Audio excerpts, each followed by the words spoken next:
In the arid hills of southeastern Turkey lies a cluster of archaeological sites that should not exist according to everything we thought we knew about human civilization. Göbekli Tepe, a massive temple complex built around 9600 BCE, features T-shaped limestone pillars weighing up to 60 tons, carved with intricate reliefs of animals and abstract symbols. It has baffled researchers since its discovery in 1995. But the 2025 excavation season exposed something far more extraordinary. Göbekli Tepe was not an isolated anomaly. It was part of a vast network of sophisticated communal sites spanning hundreds of square kilometers, including the recently excavated Karahan Tepe, with its 17-meter-wide amphitheater-like structure, featuring tiered benches and monumental sculptures, all built by people who supposedly had no agriculture, no metal tools, no wheels, and who lived as nomadic hunter-gatherers. The new findings from the 2025 season reveal the biggest secret these sites have been hiding: the level of social organization, architectural sophistication, and symbolic complexity they represent suggests capabilities that fundamentally challenge our timeline of human cultural development. We are not looking at primitive ritual sites. We are looking at evidence of a complex, interconnected society operating 11,500 years ago, with planning, coordination, and technical skills that conventional archaeology says should not exist for another 6,000 years. And the most disturbing discovery is this pattern of declining quality over time, which suggests these people were not developing these capabilities, they were losing them. Let me show you exactly what the 2025 excavations revealed. The Tepeler region, which translates as Stone Hills, encompasses dozens of pre-pottery Neolithic sites in southeastern Turkey's Şanlıurfa province. Göbekli Tepe has been the famous one since German archaeologist Klaus Schmidt began excavations in 1995. Intensive work at Karahan Tepe, Seburg, Sefer Tepe, Çakmak Tepe, and other sites over the past few years has revealed that Göbekli Tepe makes sense only when understood as one node in a regional network of connected settlements and ceremonial centers. The 2025 season brought dozens of major discoveries across multiple sites. At Karahan Tepe, excavators fully revealed a circular structure they had been working on since 2024, an oval building approximately 17 meters in diameter that archaeologists are calling amphitheater-like because it features 3 tiers of stone benches arranged in concentric rings. This is claimed to be unique among known pre-pottery Neolithic structures. Nothing else of this design has been found from this period anywhere in the world. The focal point of this circular structure is extraordinary. At the center stand 2 fallen T-shaped pillars, each carved from limestone. Around the perimeter are additional limestone pillars still standing. Integrated into the walls and floor are carved stone sculptures: a large seated human figure, a vulture statue now displayed in Şanlıurfa Museum, and multiple carved human heads embedded directly into the walls, not separate sculptures, but faces emerging from the stone structure itself.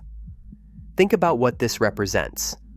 This is not a simple shelter or storage building. The tiered benches suggest a space designed for gatherings, people sitting in organized rows, possibly watching or participating in activities at the center. The monumental sculptures suggest symbolic or ritual significance. The integration of carved heads into the walls shows planning at the architectural level. These were not afterthoughts added to finished walls. They were designed into the structure from the beginning. Building this required the coordination of many workers over extended periods. Quarrying the limestone, shaping the pillars and sculptures, transporting multi-ton stones to the site, excavating the circular space into bedrock. Much of the structure is carved down into the rock rather than built up from ground level. Placing the pillars, carving the benches, and integrating the sculptures. This represents organized labor and thousands of person-hours. Hunter-gatherers in 9,400 BCE. Before agriculture, before permanent settlements, before any of the social infrastructure we think is necessary to mobilize and sustain large workforces. That is the fundamental problem. The conventional narrative has agriculture leading to settled communities, leading to food surpluses, leading to specialization and social complexity. But at Karahan Tepe, we see complexity apparently preceding these developments. The 2025 excavations also fully revealed a second major structure at Karahan Tepe, a rectangular building measuring approximately 9 meters by 7 meters, with walls standing up to 3.5 meters high. The walls retain preserved plaster, a coating that has survived 11,000 years, suggesting the building may have been deliberately buried or protected shortly after construction. The floor is cut into bedrock.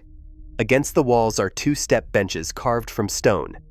The interior space featured 4 symmetrically placed pillars, the remains of which are still visible. What catches archaeologists' attention is the focal point, a large stone bowl set into the north wall with a channel in front of it that apparently carried liquid. Media coverage has sensationalized this as evidence of blood sacrifice, but researchers are more cautious. It could have been water, ceremonial liquids, or something else entirely. What is clear is that this area was the building's functional or ritual center, and whatever activities occurred here, they centered on this bowl and channel. The preservation of plaster on 3.5-meter high walls is remarkable. Plaster degrades rapidly when exposed to weather. Its survival suggests either exceptional original quality, or more likely that the building was protected, possibly roofed. If it was roofed, spanning a 9 by 7 meter space, with 3.5 meter walls, using only wood and stone, requires structural engineering knowledge. The roof would need to support its own weight, plus any seasonal snow load. The walls would need to withstand the outward thrust from the roof structure. Modern engineers designing such a building would calculate load paths, roof beam sizing, and wall reinforcement requirements. We assume pre-pottery Neolithic builders did not have this knowledge. They are supposed to be working through trial and error, learning from failures. Yet at Karahan Tepe, we see sophisticated buildings that have survived 11,000 years, suggesting either they got extraordinarily lucky or they possessed engineering understanding we do not credit them with. The settlement layout at Karahan Tepe shows dense clustering of structures with minimal separation between them. Aerial photos reveal buildings packed tightly together, which raises questions about access. Some researchers suggest people moved across rooftops, a pattern seen in later Neolithic settlements like Catalhoyuk. If true, this implies coordinated architectural planning, where buildings were designed to accommodate rooftop access from the start. The timeline for Karahan Tepe adds another layer of mystery. Archaeological evidence suggests settlement began around 9,400 BCE and continued for approximately 1,400 years. That is not a brief occupation. It is longer than the entire history of the United States. Over this extended period, archaeologists identify 3 distinct architectural phases: early oval and round buildings, middle period rectangular buildings with rounded corners, and late period buildings with true rectangular corners. This progression from round to rectangular is seen as representing cultural evolution, changing ideas about space, architecture, and social organization. But here is what is disturbing. The most sophisticated buildings do not appear in the latest phase. The circular amphitheater structure with its complex tiered benches and integrated sculptures appears to be early. Later construction is competent but less ambitious. This is the pattern we keep seeing across these sites, sophistication declining over time rather than increasing. This contradicts how we expect cultural development to work. Civilizations should improve their techniques over time. Early crude attempts giving way to refined mastery. But at Karahan Tepe and across the Tepeler network, we see the opposite. The most impressive, most technically demanding work appears earliest. Later generations maintained the sites, added to them, but could not quite match the original achievement. The 2025 excavation season also revealed 13 newly discovered artifacts from Karahan Tepe and nearby sites, though excavators mention many more total finds. These portable objects provide insight into the symbolic world of these communities. One striking piece from Seberk is a human statue interpreted as depicting a deceased person, and it features what researchers describe as a stitched mouth, possibly representing burial practices where the mouths of the dead were sewn shut. The eyes on this statue are carved in a style reminiscent of shell inlay techniques seen in Levantine traditions from this period, suggesting possible cultural connections across the region. Whether this represents trade, travel, shared traditions, or simply convergent artistic development is not clear, but it indicates these sites were not completely isolated. Another Seberk discovery is particularly intriguing: a human face carved into or emerging from the bedrock base of a standing pillar. This face is positioned opposite a large niche in the wall of a small special-purpose building about 8 meters in diameter. The spatial relationship, face aligned with niche, suggests intentional planning. The builders wanted people entering this space to see the face and the niche in relationship to each other, implying symbolic or functional significance we do not fully understand. At Sefer Tepe, excavators revealed 2 human faces in high relief carved on slab edges, likely part of seating or a bench structure. These are dated to approximately 10,500 years ago and are described as unprecedented in this exact form for the Pre-Pottery Neolithic B period. Intriguingly, one carved head sits lower than the other. Is this meaningful, representing hierarchy, narrative, or symbolic relationship? Or is it simply how the stone worked out? We do not know, but the asymmetry seems deliberate. Across all these sites, researchers note both similarities and distinct local styles. Human faces and figures are common throughout the Tepeler network, but each site has its own house style, recognizable artistic conventions that distinguish Karahan Tepe carvings from Göbekli Tepe work from Seberk sculptures. This suggests connected communities that shared broader cultural traditions while maintaining local identities. The artistic sophistication is remarkable. The vulture statue from Karahan Tepe shows anatomical understanding, the way wings fold, the proportions of the body, the characteristics that make it recognizably a vulture rather than a generic bird. The seated human figures show attention to posture, body positioning, and form. These are not crude stick figures. They are naturalistic representations requiring observation, skill, and artistic training.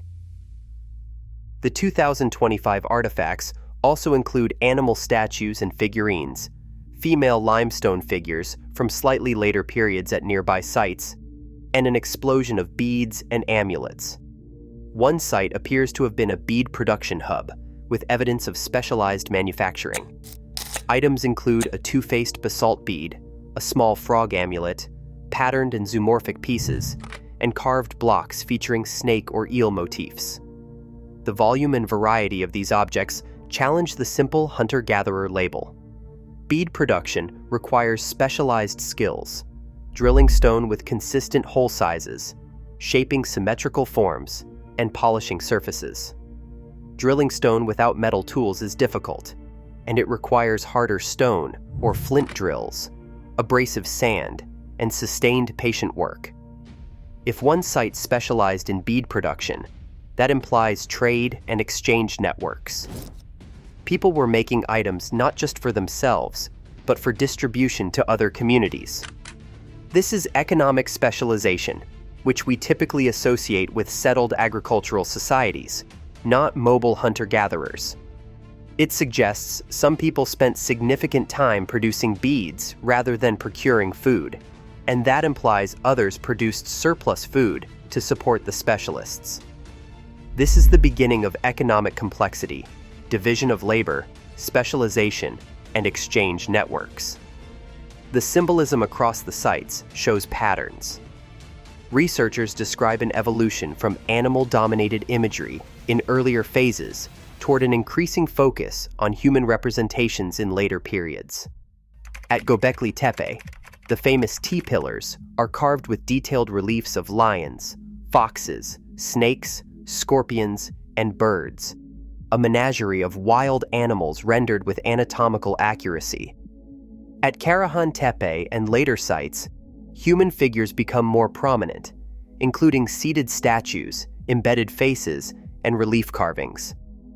This shift is interpreted as reflecting the broader Neolithic transformation, as people transitioned from hunting and gathering toward more settled agricultural lifestyles. Their symbolic focus shifted from the wild animal world toward human society and social relationships. The art reflects changing worldviews, changing relationships with nature, and changing social complexity. But here's the problem with this interpretation. It assumes linear cultural development from simple to complex. Yet the archaeological evidence shows a more complicated pattern. Yes, human imagery increases over time, but the technical quality, the precision of carving, the ambition of architectural projects, and the scale of individual elements appears to decline. The massive T-pillars at Göbekli Tepe, some weighing 60 tons and standing over 18 feet tall, represent extraordinary engineering ambition. Moving and erecting these without metal tools, wheels, or draft animals was a significant achievement. Later sites have pillars too, but generally smaller, lighter, and less elaborately carved. This suggests not growing capability, but declining ambition or capability. Perhaps this represents changing priorities rather than declining skills. Maybe later communities chose to invest their labor differently, more in daily living structures, and less in monumental ritual architecture.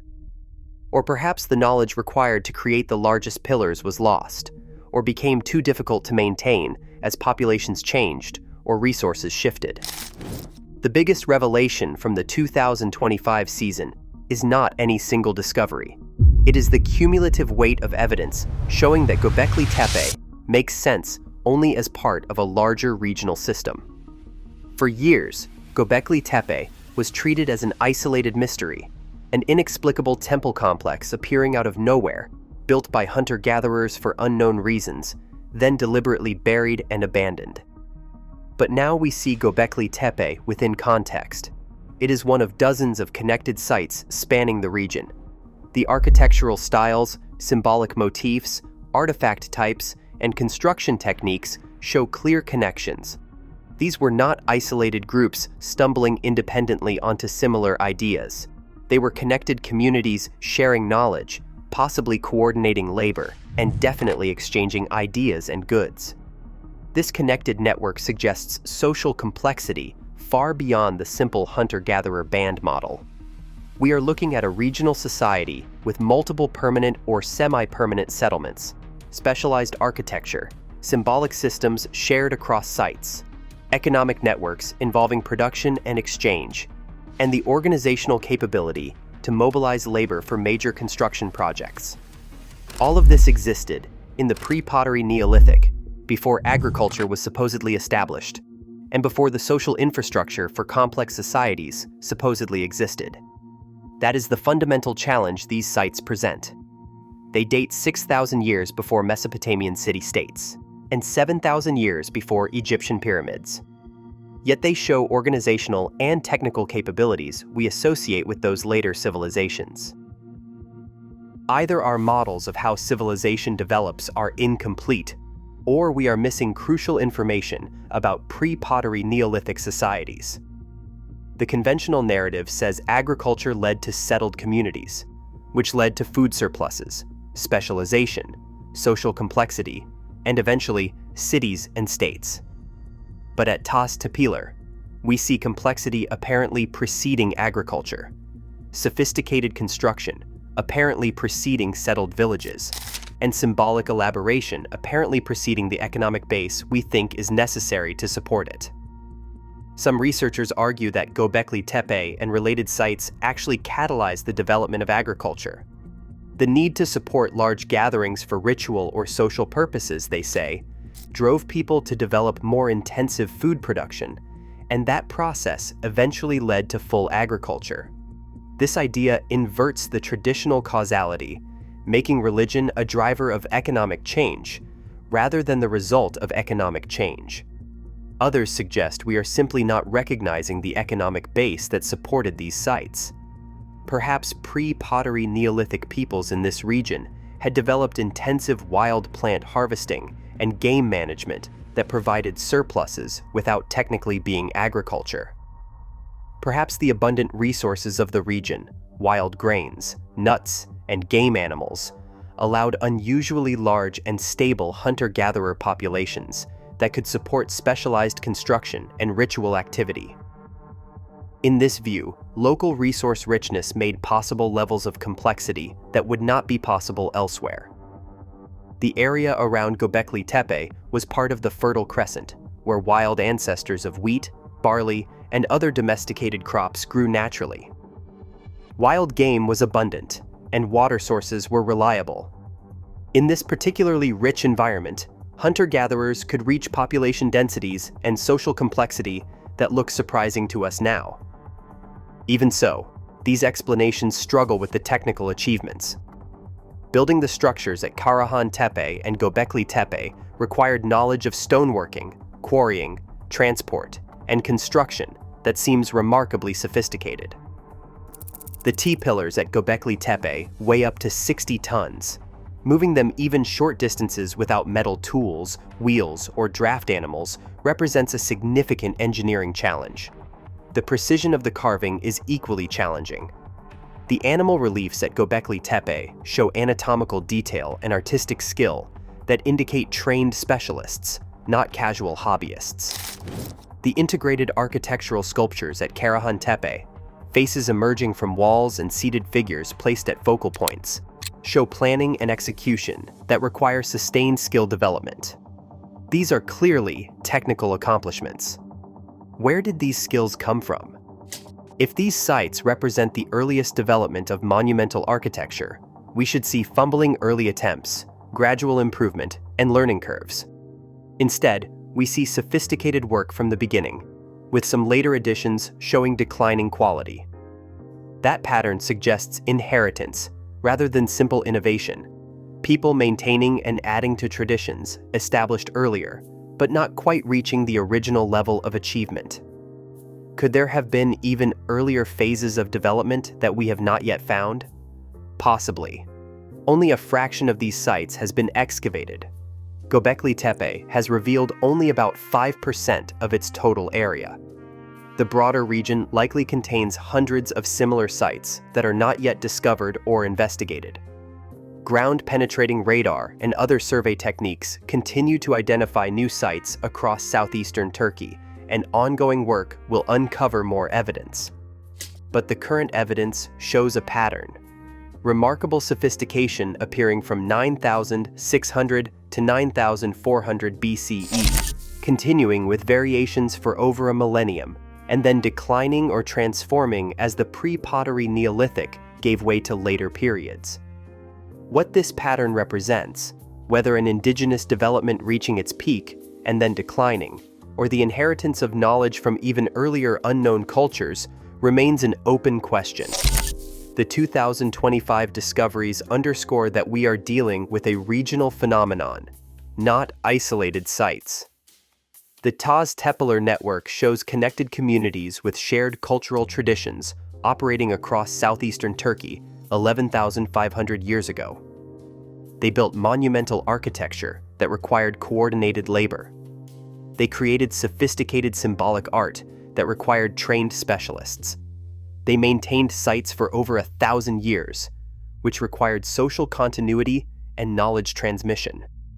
All of this challenges the simple narrative of linear progress, from simple hunter-gatherers to complex civilizations. These people were not pre-civilized in the sense of lacking capability or sophistication. They had different economic systems than later agricultural civilizations, different social structures, different ways of organizing labor and transmitting knowledge. But they accomplished things that impress and puzzle us today. The biggest secret Göbekli Tepe and Karahan Tepe reveal is that human cultural development is messier and more remarkable than linear progress models suggest. Capabilities rose and fell. Knowledge was gained and sometimes lost. Different societies achieved different forms of complexity in different ways. The pre-pottery Neolithic people of southeastern Turkey achieved something remarkable in stone construction and symbolic elaboration. Later peoples in the same region developed agriculture and settled villages, but did not continue the megalithic building tradition at the same scale. This is not mysterious if we accept that different societies prioritize different things, develop different capabilities, and that cultural knowledge is not always perfectly preserved across generations. The Tepeler sites stand as evidence that 11,500 years ago, human societies could achieve remarkable sophistication in architecture and symbolic expression, even without the economic and social structures we typically associate with such achievements. The 2025 findings provide the clearest picture yet of this regional network. The amphitheater structure at Karahan Tepe, the rectangular building with its liquid channel, the specialized bead production, the distinctive artistic styles across sites, and the progression of architectural forms over 1,400 years all fill in details of how these communities lived, what they valued, and how they organized themselves. But fundamental questions remain. Why did they build these massive structures? The temple label is convenient, but probably oversimplified.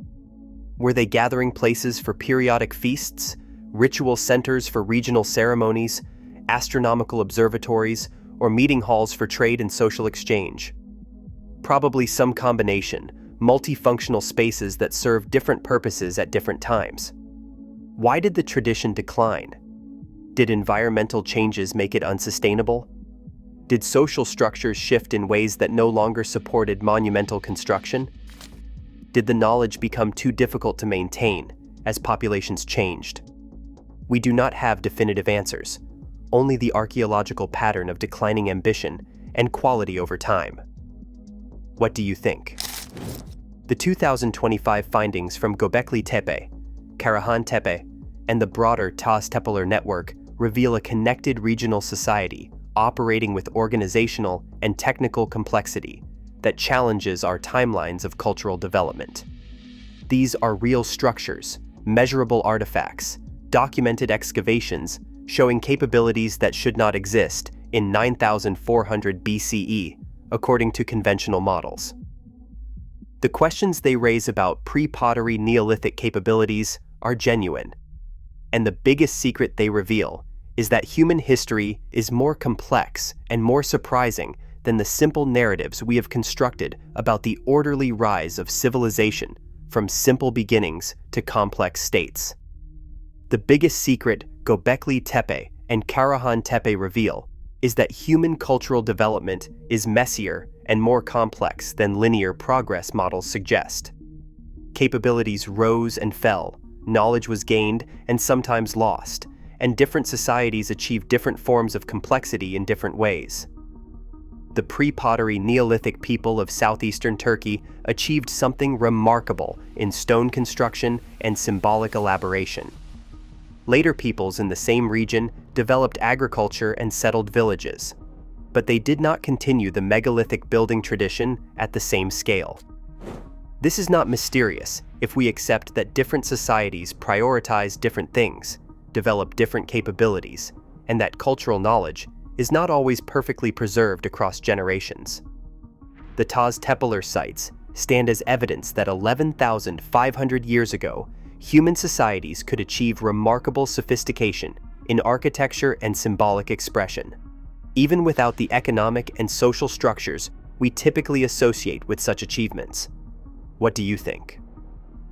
The 2025 findings from Göbekli Tepe, Karahan Tepe, and the broader Tepeler network reveal a connected regional society operating with organizational and technical sophistication that challenges our timelines of cultural development. These are real structures, measurable artifacts, documented excavations. The questions they raise about pre-pottery Neolithic capabilities are genuine, and the biggest secret they reveal is that human history is more complex, more variable, and more surprising than the simple narratives we have told ourselves about the rise of civilization.